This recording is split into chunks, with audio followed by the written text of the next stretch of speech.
नमस्कार दोस्तों, बहुत बहुत स्वागत है एसबी एजुकेशन फर्स्ट के यूट्यूब चैनल में। दोस्तों आज है 15 जून 2025।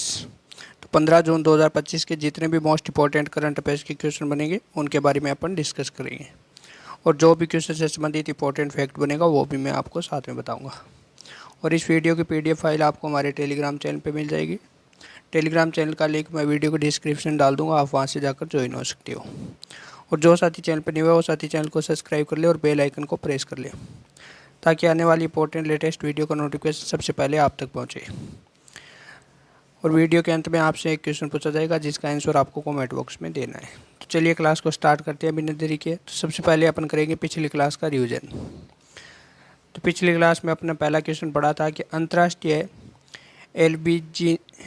एल्बिनिज्म जागरूकता दिवस किस तिथि को मनाया जाता है। तो ये मनाया जाता है 13 जून को। अगला क्वेश्चन था कि हाल ही में महाराष्ट्र के किस नक्सल प्रवासी गांव में आज़ादी के 77 वर्षों बाद पहली बार राज्य परिवहन की बस सेवा शुरू की है। तो किस गांव में की है, तो ये की है केटजरी गांव में। अगला क्वेश्चन था कि हाल ही में निकोलस पूरन ने हाल ही में अंतर्राष्ट्रीय क्रिकेट से संन्यास लिया है, वह किस देश के खिलाड़ी है। तो वे है वेस्ट इंडीज के। अगला क्वेश्चन, हाल ही में कहाँ 11.4 एकड़ में देश का पहला अत्याधुनिक ई वेस्ट इको पार्क बनेगा। तो ये बनेगा होलंबी कला में। ये कहाँ है, तो ये उत्तरी दिल्ली में स्थित है। अगला, हाल ही में भारत का पहला अंडर वाटर म्यूजियम किस सेवानिवृत्त नौसैनिक जहाज के चारों ओर स्थापित किया जाएगा। तो ये किया जाएगा INS गुलदार के चारों ओर। अगला क्वेश्चन था कि हाल ही में भारत और फ्रांस के बीच संयुक्त सैन्य अभ्यास शक्ति 2025 का 8वां संस्करण कहाँ आयोजित किया गया। तो ये आयोजित किया गया ला केलेवारी, जो कहाँ स्थित है, फ्रांस में स्थित है, वहाँ आयोजित किया गया। अगला क्वेश्चन, हाल ही में सिप्ला हेल्थ ने किसे अपना ब्रांड एम्बेसडर बनाया। तो ये बनाया नीना गुप्ता को। अगला क्वेश्चन था कि हाल ही में विश्व बैंक ने वित्त वर्ष 2025-26 के लिए भारत की आर्थिक वृद्धि दर कितने प्रतिशत रहने का अनुमान लगाया है। तो ये लगाया 6.3%। अगला, राष्ट्रीय ई विधान एप्लीकेशन यानी नेवा को अपनाने वाला भारत का 29वां विधायी निकाय कौन सा बनाया। तो ये बनाया पुडुचेरी। आज का पहला क्वेश्चन अपना, हाल ही में विश्व रक्तदान दिवस किस तिथि को मनाया जाता है। तो ये बनाया जाता है 14 जून को। किस तिथि को बनाया जाता है विश्व रक्तदान दिवस। तो ये बनाया जाता है 14 जून को। तो सही आंसर क्या हो जाएगा, ऑप्शन नंबर सी, यानी 14 जून को विश्व रक्तदान दिवस मनाया जाता है। डिटेल में समझते हैं। विश्व रक्तदान दिवस हर वर्ष यानी 14 जून को मनाया जाता है। इसे विश्व स्वास्थ्य संगठन यानी WHO ने घोषित किया था, और यह दिन उन सभी रक्तदाताओं व सम्मान को समर्पित होता है जो कि बिना किसी स्वार्थ के दूसरे की जान बचाने के लिए रक्तदान करते हैं। WHO की वेबसाइट के अनुसार यह पहली बार साल 2004 में विश्व रक्तदान दिवस मनाने की पहल की गई थी। तो पहली बार कब मनाया था, 2004 में। अगले क्वेश्चन की तरफ बढ़ते हैं। अगले क्वेश्चन से पहले अपन जान लेते हैं जून माह में अब तक बनाए गए मोस्ट इंपॉर्टेंट डे। सबसे पहले बात करें 1 जून को, तो 1 जून को विश्व दूध दिवस मनाया गया। 2 जून की बात करें तो तेलंगाना स्थापना दिवस मनाया गया। 3 जून की बात करें तो विश्व साइकिल दिवस मनाया गया। 4 जून की बात करें तो अंतर्राष्ट्रीय आक्रामकता के लिए शिकार मासूम बच्चों का दिवस मनाया गया। 5 जून की बात करें तो विश्व पर्यावरण दिवस मनाया गया। 6 जून की बात करें तो विश्व कीट दिवस मनाया गया।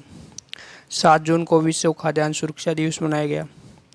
8 जून की बात करें तो विश्व महासागर दिवस मनाया गया। 9 जून की बात करें तो विश्व प्रत्यान दिवस मनाया गया। 10 जून की बात करें तो विश्व नेत्रदान दिवस मनाया गया। आगे बात करते हैं 11 जून की, तो 11 जून को मनाया गया था केप बीच सिंड्रोम जागरूकता दिवस। 12 जून को विश्व बाल श्रम निषेध दिवस मनाया गया। 13 जून को अंतर्राष्ट्रीय एल्बिनिज्म जागरूकता दिवस मनाया गया। यानी जून माह में अब तक इतने मोस्ट इंपॉर्टेंट डे बनाए गए जो कि एग्जाम की दृष्टि से मोस्ट इंपॉर्टेंट है, क्योंकि दिवस से संबंधित क्वेश्चन हर एग्जाम में 1 या 2 क्वेश्चन पूछे जाते हैं, इसलिए यह टॉपिक क्या हो जाता है, मोस्ट इंपॉर्टेंट हो जाता है। अगले क्वेश्चन की तरफ बढ़ते हैं अपन। क्वेश्चन नंबर 2 है, हाल ही में किसने गुजरात हाई कोर्ट के न्यायाधीश के रूप में शपथ ली है। किसने लिया है? तो ये लिया एन.एस. संजय गौड़ा ने। तो सही आंसर क्या हो जाएगा? Option number A, NS. Sanjay Gowda. Photo में देख सकते हो ये एन.एस. संजय गौड़ा, जिन्होंने हाल ही में गुजरात हाईकोर्ट के न्यायाधीश के रूप में शपथ ली है। हाल ही में न्यायमूर्ति नेरनहल्ली श्रीनिवास संजय गौड़ा ने आधिकारिक रूप से गुजरात के उच्च न्यायालय के न्यायाधीश के रूप में क्या किया है? कार्यभार संभाला है। इससे पहले वह कर्नाटक उच्च न्यायालय में कार्यरत थे। बात करें इनको शपथ गुजरात उच्च न्यायालय की मुख्य न्यायाधीश न्यायमूर्ति सुनीता अग्रवाल ने दिलाई थी। किसने दिलवाई थी शपथ?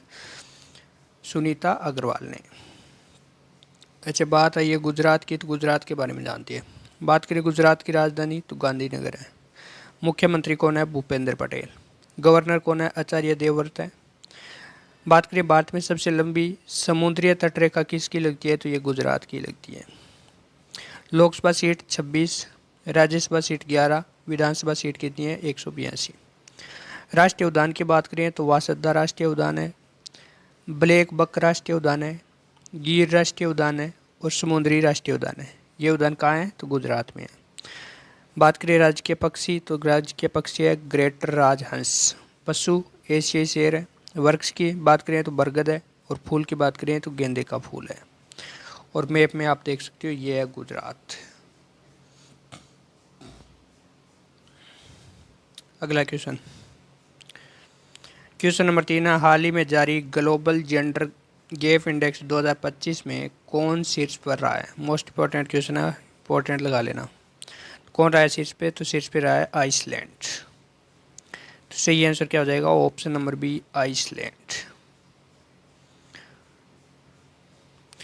करते हैं टॉप 5 की बात। तो पहले नंबर पे कौन रहा है? तो आइसलैंड रहा है। ठीक है। दूसरे नंबर की बात करें तो फिनलैंड, तीसरे नंबर पे नॉर्वे, चौथे नंबर पर यूनाइटेड किंगडम, पाँचवें नंबर पर न्यूजीलैंड।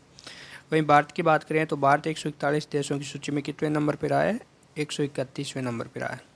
एक तो ये याद रख लेना, भारत कितवें नंबर पर रहा है, एक तो 131वें नंबर पर रहा है, और एक ये याद रख लेना पहले नंबर पे कौन रहा है? तो आइसलैंड रहा है। ठीक है। एग्जाम की दृष्टि से दोनों पॉइंट है, मोस्ट इंपॉर्टेंट है कि है और एक भारत का। अगला क्वेश्चन, क्वेश्चन नंबर 4 है, सियामीज फायर बैंक जिसे हाल ही में उत्तराखंड में देखा गया, किस देश का राष्ट्रीय पक्षी है? तो किस देश का राष्ट्रीय पक्षी है? तो ये है थाईलैंड का राष्ट्रीय पक्षी। किस देश का है? थाईलैंड का। तो सही आंसर हो जाएगा option number A, Thailand. Detail में समझते हैं। सियामीज फायर बैंक थाईलैंड का क्या है? राष्ट्रीय पक्षी है। इसे पहली बार उत्तराखंड के रानीखेत के जंगलों में देखा गया। यह पक्षी आमतौर पर थाईलैंड, लाओस, कंबोडिया, वियतनाम जैसे दक्षिणी पूर्वी एशिया देशों में पाया जाता है। यह घने सदाबहार और पर्णपाती वनों में रहता है।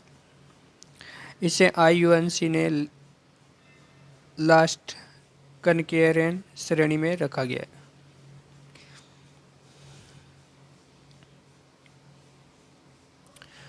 अगला क्वेश्चन, क्वेश्चन नंबर 5 है, हाल ही में किस भारतीय को अमेरिकी मेडिकल एसोसिएशन का अध्यक्ष चुना गया है? तो किसे चुना गया है? तो ये चुना गया है डॉक्टर एस मुकमाला को। तो सही आंसर क्या हो जाएगा? Option number B, doctor S मुकमाला।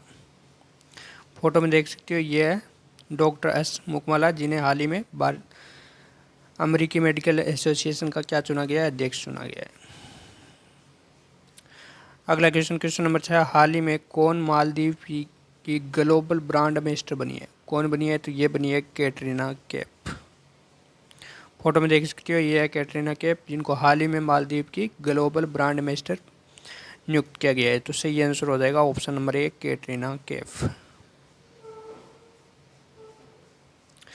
अगला क्वेश्चन, क्वेश्चन नंबर 7 है, हाल ही में कैबिनेट ने झारखंड, कर्नाटक, आंध्र प्रदेश राज्य में कनेक्टिविटी बढ़ाने के लिए कितने करोड़ रुपए की रेल परियोजना को मंजूरी दी है?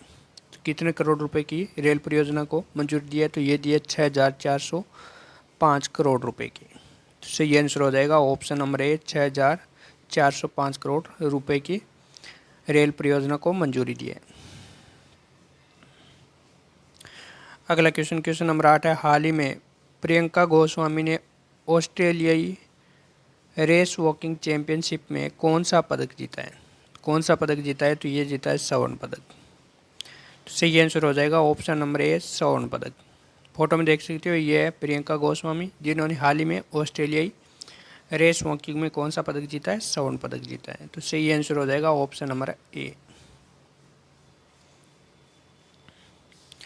हाल ही में भारत की पैदल चाल एथलेटिक्स प्रियंका गोस्वामी ने स्तर की पहली जीत दर्ज करते हुए इस ब्रुक में ऑस्ट्रेलिया रेस वॉकिंग चैंपियनशिप में महिलाओं की 10 किलोमीटर दौड़ में पहला स्थान हासिल किया है। गोस्वामी ने 47 मिनट और 54 सेकंड का समय निकाला था। उनके नाम 20 किलोमीटर रेस वॉकिंग में 1 घंटे 28.45 मिनट का राष्ट्रीय रिकॉर्ड भी है। ठीक है, अगला क्वेश्चन नंबर 9 है। हाल ही में भारत और किस देश के वायुसेना के बीच अभ्यास टाइगर क्लो संपन्न हुआ है? किस देश के बीच हुआ है? भारत और ये हुआ है अमेरिका के बीच, भारत और अमेरिका के बीच। कौन सा अभ्यास? टाइगर क्लो। सही आंसर हो जाएगा ऑप्शन नंबर ए टाइगर क्लो। आज का लास्ट क्वेश्चन है। हाल ही में 800 वर्ष पुराना पांड्य काल के उत्तराधर का शिव मंदिर किस राज्य में खोजा गया? किस राज्य में खोजा गया है? तो ये खोजा गया तमिलनाडु में। तो सही आंसर हो जाएगा option number B Tamil Nadu. Detail में बात करते हैं इसकी। हाल ही में तमिलनाडु के मंदुरै जिले में मेलूर तालुक उदमपट्टी गांव में हाल ही में 800 साल पुराना पांड्य काल के उत्तराधर शिव मंदिर खोजा गया है। पांड्य वंश प्राचीन तमिल राजवंश था जो कि संगम युगम समृद्ध हुआ करता था। यह चोल और चेर वंश के साथ तमिलकमल के 3 प्रसिद्ध राजाओं में से शामिल थे। अच्छा, लास्ट वीडियो में आपसे क्वेश्चन पूछा गया था कि हाल ही में किसने लगातार दूसरी बार फ्रेंच ओपन का खिताब जीता है? किसने जीता है? तो ये जीता है कार्लोस अल्कराज ने। तो सी आंसर हो जाएगा option number A Carlos Alcaraz. आज का क्वेश्चन जिसका आंसर आपको कमेंट बॉक्स में देना है। क्वेश्चन है, हाल ही में किस भारतीय क्रिकेटर को आईसीसी हॉल ऑफ फेम में शामिल किया गया है? 4 ऑप्शन दिए हुए, सही ऑप्शन चुनकर आंसर आप लोगों को कमेंट बॉक्स में देना है। दोस्तों, अगर वीडियो अच्छा लगे तो वीडियो को लाइक करना, शेयर करना और यूट्यूब चैनल को सब्सक्राइब करना। मिलते हैं नेक्स्ट वीडियो में। जय हिंद, जय भारत।